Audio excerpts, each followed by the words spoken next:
السلام علیکم ورحمت الله وبرکاته. محترم ستنه کړی ده چې د خلیفه الدین محمد صاحب په یو بیان کې راځي، هغه وایي یو عالم د رسول الله صلی الله علیه وسلم زیارت ته راغلی و،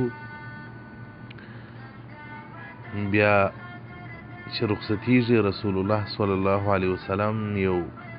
تحفه ورکوي، دوه سیبان ورکوي، او رسول الله صلی الله علیه وسلم ورته وایي چې دا یو سیب ستا دی، یو د کابل و حضرت صاحب مبارک ضیاء المشایخ رحمت علیه ته ورکړه، نور المشایخ مبارک ته ورکړه. نو دا عالم چې ځي وایي ورسېږي کابل ته، بیا خپل مرشد ته نور المشایخ مبارک تجربه کوي، خپل سیب ورکوي، هغه د ده تحفه راګرځي، هغه ورته دا زما تحفه نه ده، زما تحفه کې هغه یو علامه ستنوک په جګ سوی دی. د عالم بیا بیرته د نور المشایخ تحفه ورته راباسي چې دغه. نو دا محترم پوښتنه کړې ده چې وایي دا بیان ما کتی، یو بل عالم راسره ناست و، هغه وویل دا خبرې مه اوره. نو ده ماته وویل چې اوس دا حقیقت دی که نه دي. محترمه هغه عالم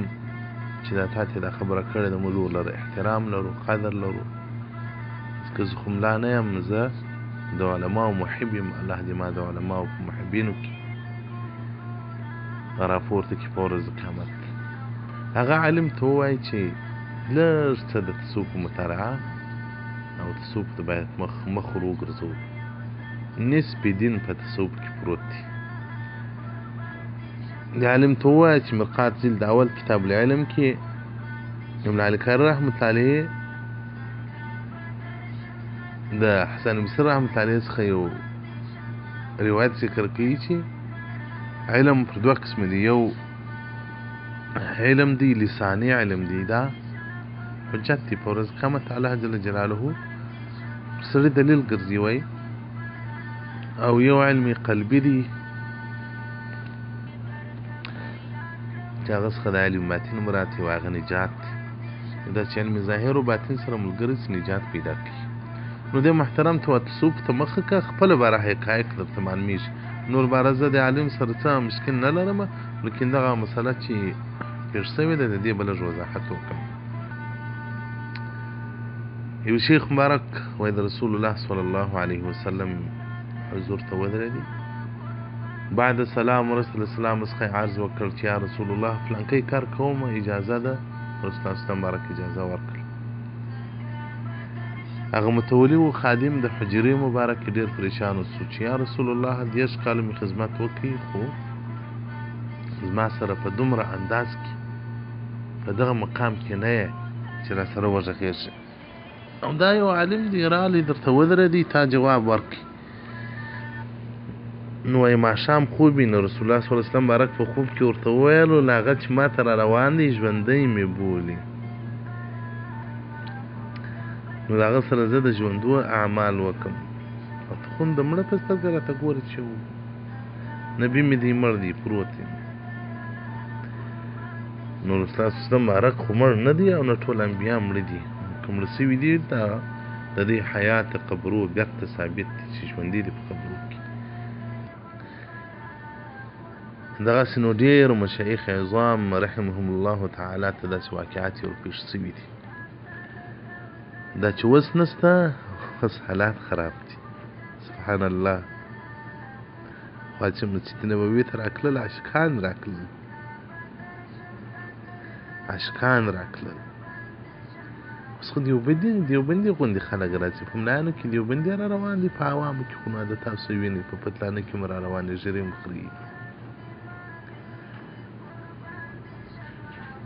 نو زه خو هم د ماخستان په ریاض الجنه کې مې دا ځان ته فکر کوه، مال ولاړ څه له دغه ځای څخه، خو تر خنزیر هم بد یې، تر سپي هم بد یې، رسول الله صلی الله علیه وسلم در څخه به تکلیف نه شي، خو د ګناهو پلار یې راغلی ورته ناست یې سر ته.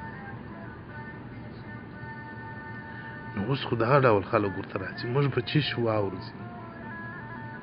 موږ کوم ادب کړی دی په سینه کې کوم محبت زموږ سره پروت دی هغه علما ول چې په کوم شانو کې چې به د رسول الله سیرت نو د رسول الله عادت به نو هغه شي خورکې نه کوه ول په دې کې موږ ته د رسول الله دغه نه رامعلومېږي چې رسول الله صلی الله علیه وسلم نه دی خوړلی نو موږ یې هم نه خورو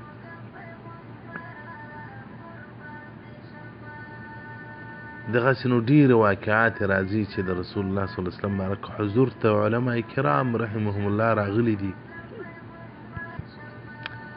هغه به له خراسان څخه هغه به د عراق څخه هغه به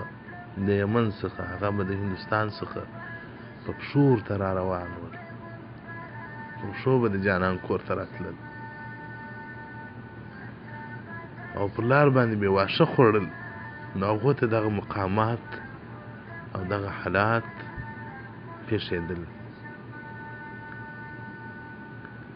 مولانا بجلګر رحمت الله علیه چې یو عالم و پاکستانی عالم و شواعظ و د ده په یو بیان کې ما په خپلو غوږو باندې اورېدلي دي چې صوفي جمیل د رسول الله صلی الله علیه وسلم د روضې متولي و دا کسانو په دغه نویو کلو د 95 د 100 کلو په دې شاوخوا کې وسته رسوي نو وایي صوفي جمیل راوتلی و د مدینې منورې څخه مخکې په دې دښتو کې انتظار و له دې خوا چې قافله ورله وایي ده د غلجو د مولانا صاحب پوښتنه وکوله چې د غلجو مولانا صاحب چیرې دي وایي خلکو ور وښوه چې دغه دي وایي صوفي جمیل چې ورته راغلی ول واقعات په ارزي نو وایي تحفه یې ورکړه چې رسول الله صلی الله علیه وسلم تحفه راکړې ده هغه عمامه وه لنګوټه وه پټکی و نو کوم وخت چې د غلجو مولانا صاحب رحمت الله علیه مبارک وفات کېدی بیا زامن ته وصیت وکړي چې دا لنګوټه زما سره په قبر کې دفن کړي دا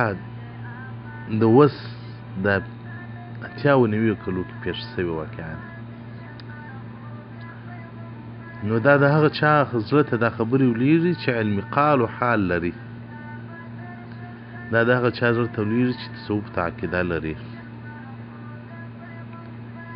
دا د هغه چا زړه ته ولېږي چې د هغه سینه له معرفت او له محبته ډکه وي نو محترمه یو څه کتابونه د هغو نومان باید دا مطالعه کړول سي دا کتابونه وکتل سي